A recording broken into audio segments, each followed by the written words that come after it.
Malta!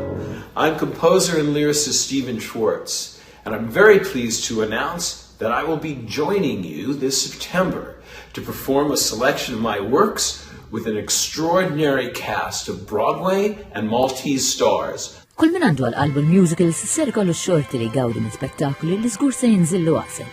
Il-kompositur Stephen Schwartz, rebbieħ ta' Oscar, Grammy u Tony Award, se jtella l-ewwel spettaklu tiegħu f'Malta bl-isem Stephen Schwartz, Defying Gravity, live in concert.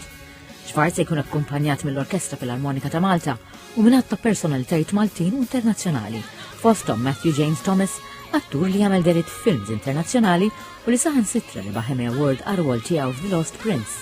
Matthew James għal l-TVM News li din mhux l-ewwel darba tiegħu f'Malta, għal fatt li l-ġenituri tiegħu jgħixu għawdex. Huwa qal li l-idea ta' dan l-ispettaklu telqet propju minn din il-gżira.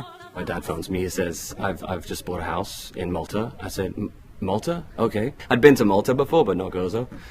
So he buys this house, and I walk into rehearsals the next day, and I say to Stephen, my parents bought a house in Malta. So Stephen and I have been talking about it ever since, you know, sort of joking about doing a concert here. And yeah, I mean, this is how this ended up happening. What is so exciting is the opportunity to collaborate with these artists here, and to bring the Broadway acts to work with them as well. Destiny, kantanta magħrufa, esprimiet ukoll l-eċitament tagħha għal dan l-avveniment. It's an American production, so verament ninsab eċitata u ħerqana biex inkun parti minn dan il-production kollu. Ma stajtx nemmen, bdejt ngħidu li naħseb diċajta, mbagħad meta ddaħlu in details kien ikollna meetings. Stephen ovvjament huwa Stephen, kulħadd jaf kemm hu bravu. Artist oħra li ser tingħaqad ma' dan il-cast hija Carrie Renee Fuller, attriċi magħrufa x-shows ġewwa Broadway u kantanta mfittxija għal konċerti madwar l-Istati Uniti. A joyful experience of some music that you absolutely know, you might not know who wrote it, but you absolutely know 70 pieces of the Malta Philharmonic Orchestra, which I can't even imagine because on Broadway,